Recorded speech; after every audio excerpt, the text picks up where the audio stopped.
Hello everyone, welcome to my channel Dream Success. आज हम इस वीडियो में मध्यकालीन इतिहास का दिल्ली सल्तनत के बारे में पढ़ेंगे। इसमें हम दिल्ली सल्तनत का जो भी हमारा एग्ज़ाम ओरिएंटेड या हमारे मेन पॉइंट्स हैं, हम सिर्फ उनको कवर अप करेंगे। तो चलिए पढ़ते हैं दिल्ली सल्तनत के बारे में। एक सेकेंड।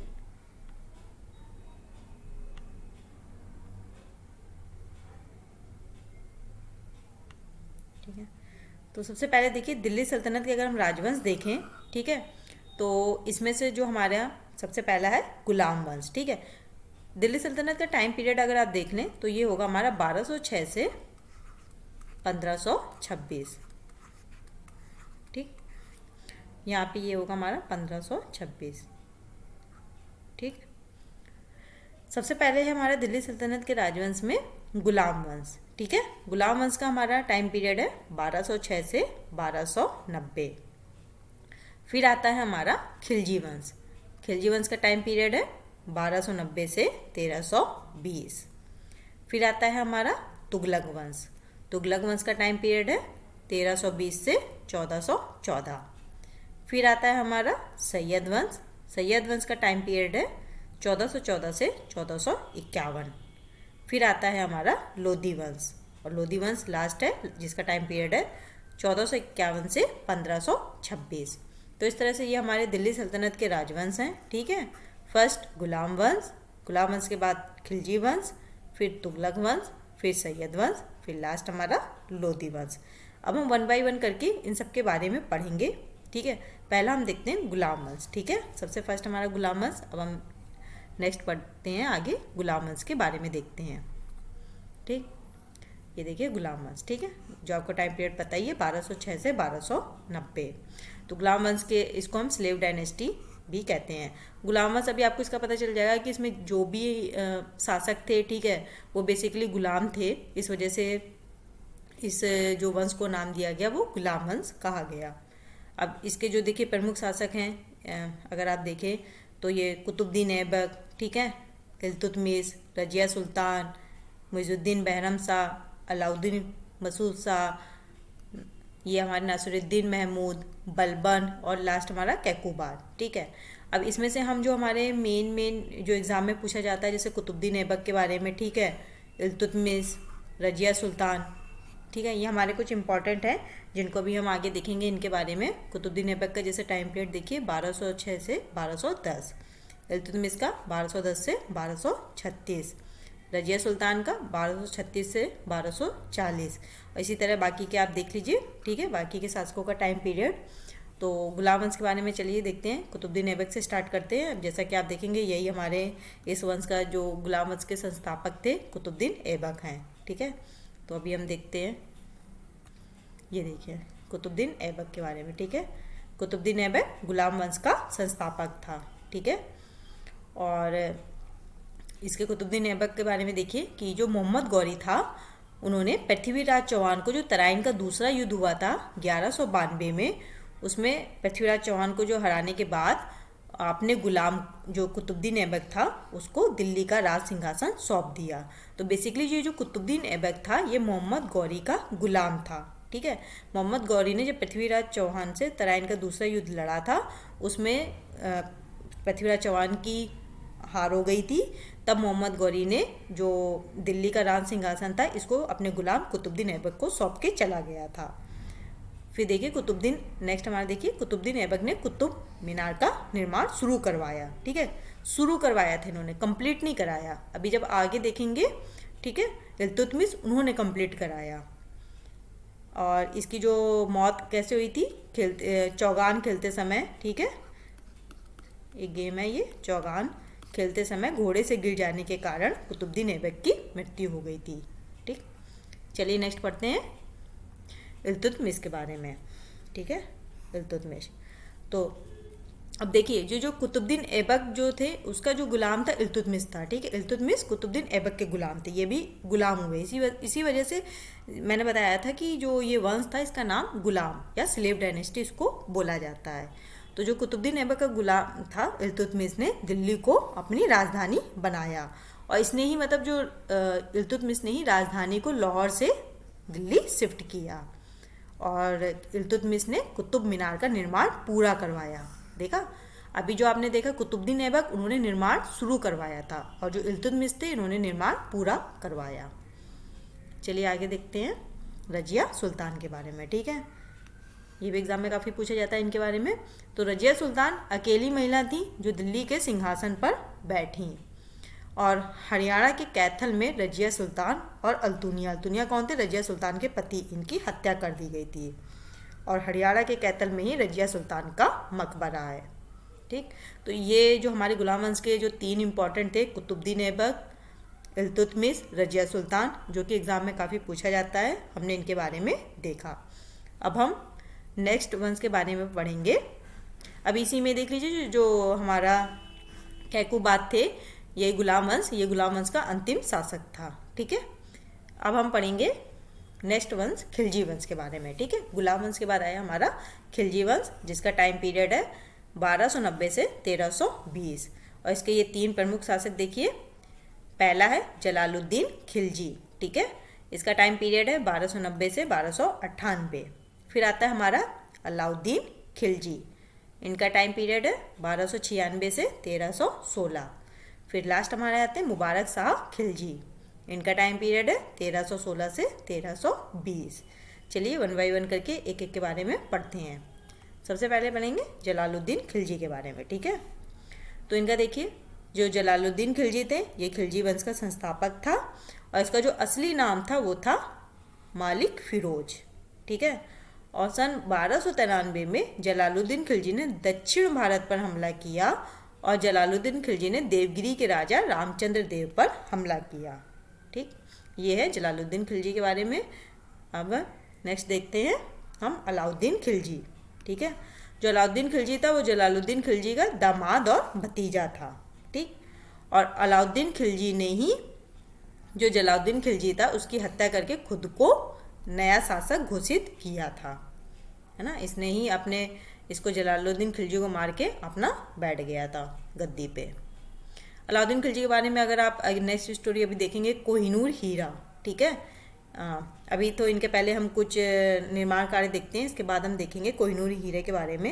ये अलाउद्दीन खिलजी से जो स्टोरी रिलेटेड है, पहले हम देखते हैं इनके बारे में। इन्होंने कौन कौन से, अलाउद्दीन खिलजी ने कुछ निर्माण कार्य कराए।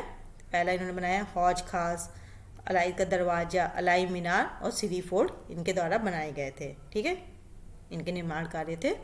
हाँ, ये देखिए कैसे मिला अलाउद्दीन खिलजी को कोहिनूर हीरा। ठीक है, ये स्टोरी जो काफ़ी फेमस है।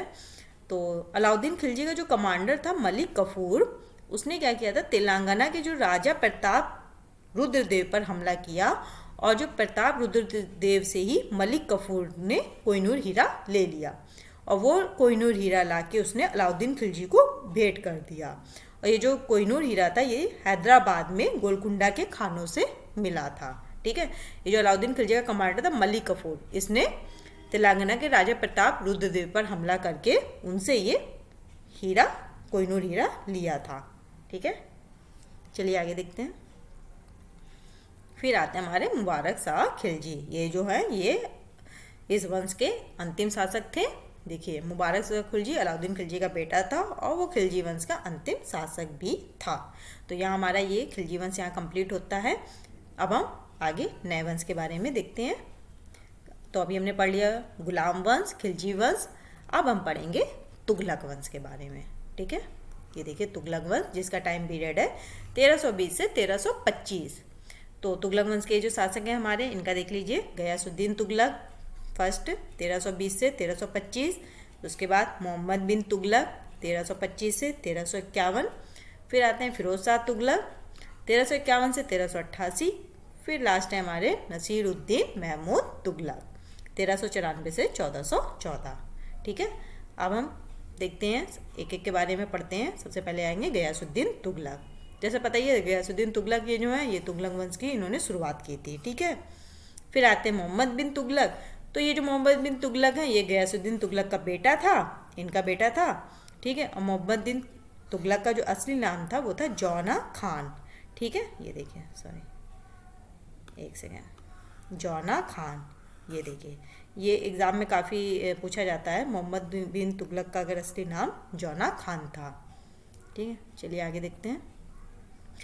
और ये जो मोहम्मद बिन तुगलक था, अभी यही जो आपने देखा, ये मोहम्मद बिन तुगलक, ठीक है, इसको सनकी राजा भी कहते थे। देखिए कौन था दिल्ली सल्तनत का सनकी राजा, तो यही मोहम्मद बिन तुगलक को सनकी या पागल राजा भी कहा जाता था। ठीक है, और अगर हम थोड़ा और देखें यहाँ पे, तो प्रसिद्ध जो अफ्रीकी यात्री था इब्ने बतूता, ये इसी के शासनकाल में भारत आया था और उसने रेहला नाम की प्रसिद्ध पुस्तक लिखी थी इब्ने बतूता ने।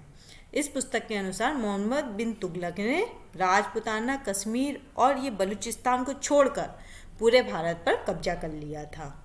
ठीक है, तो ये मोहम्मद बिन तुगलक को सनकी राजा भी कहते थे। अब हम पढ़ते हैं फिरोज शाह तुगलक के बारे में। तो फिरोज शाह तुगलक को दिल्ली सल्तनत का अकबर भी कहा जाता है। इनके द्वारा 6 नगरों का निर्माण कराया।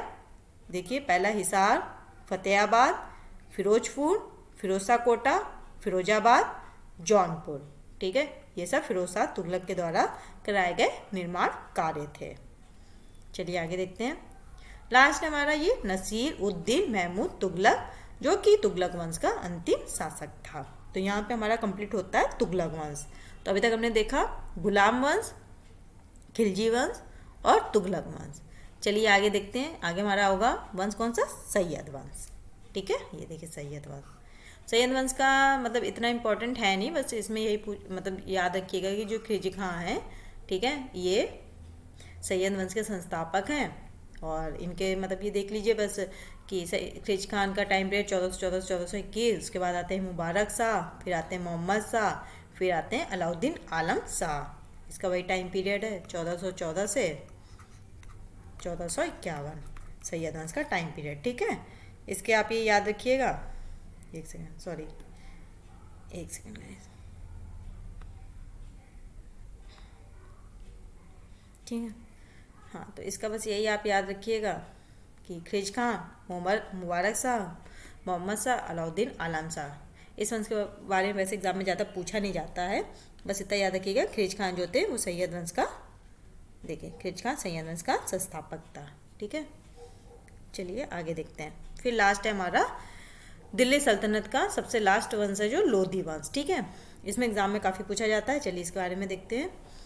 तो लोधी वंश का टाइम पीरियड 1451 से 1526। ठीक है, तो बहलोल लोधी सबसे पहले आएंगे, जिन्होंने लोधी वंश के संस्थापक थे। ये स्थापना करी जिन्होंने 1451 से 1489। फिर आते हैं हमारे सिकंदर लोधी, उसके बाद, ठीक है, इनका ये टाइम पीरियड है। फिर इब्राहिम लोधी जो 1517 से 1526। ठीक है, यही लोधी वंश का संस्थापक कौन थे? बहलोल लोधी, ये। ठीक है, आगे देखते हैं सिकंदर लोधी कौन था। ठीक है, तो जो सिकंदर लोधी था ये बहलोल लोधी का बेटा था। ठीक, और जो पुर्तगाली व्यापारी वास्को जो डिगामा आया था वो किसके समय में आया था? सिकंदर लोधी के समय में ही भारत आया था। और सन 1504 में सिकंदर लोधी ने यमुना नदी के किनारे आगरा शहर का निर्माण कराया। ठीक है, और 1506 में सिकंदर लोधी ने राजधानी को दिल्ली से आगरा शिफ्ट कर दिया। ठीक है, आगरा शहर का निर्माण कराया, फिर राजधानी को दिल्ली से आगरा शिफ्ट कर दिया। तो ये था सिकंदर लोधी के बारे में। और फिर आता है दिल्ली सल्तनत का भाई अंतिम शासक कौन था? तो फिर यही जो हमारे इब्राहिम लोधी हैं, इसी वंश के जो लास्ट हमारे शासक, तो इब्राहिम लोधी लोधी वंश तथा दिल्ली सल्तनत का अंतिम शासक था। और 1526 में जो पानीपत की फर्स्ट बैटल ऑफ पानीपत हुआ था, कि पहली लड़ाई में बाबर ने इब्राहिम लोधी को हराकर भारत पर मुगलों का शासन कायम किया। ठीक है, इब्राहिम लोधी यही जो थे जहाँ पे दिल्ली सल्तनत हमारी चल रही थी, बाबर ने इनको पानीपत की जो फर्स्ट बैटल हुई थी हराकर भारत पर मुगलों का शासन स्टार्ट कर दिया। और 1518 में ये जो 1518 में एक युद्ध हुआ था राणा सांगा के साथ, खतौली का युद्ध जिसे बोलते हैं, उसमें इब्राहिम लोधी को पराजित कर दिया था। ठीक है, राणा सांगा ने। तो इस तरह से हमारा दिल्ली सल्तनत यहाँ पे कंप्लीट होता है। इसमें हमने दिल्ली सल्तनत के मेन पॉइंट्स देखें जो कि एग्ज़ाम में पूछे जाते हैं। ठीक है, तो गाइस अगर आपको ये वीडियो अच्छा लगे तो प्लीज़ चैनल को सब्सक्राइब करिए और वीडियो को लाइक करिए। And thank you for watching this video.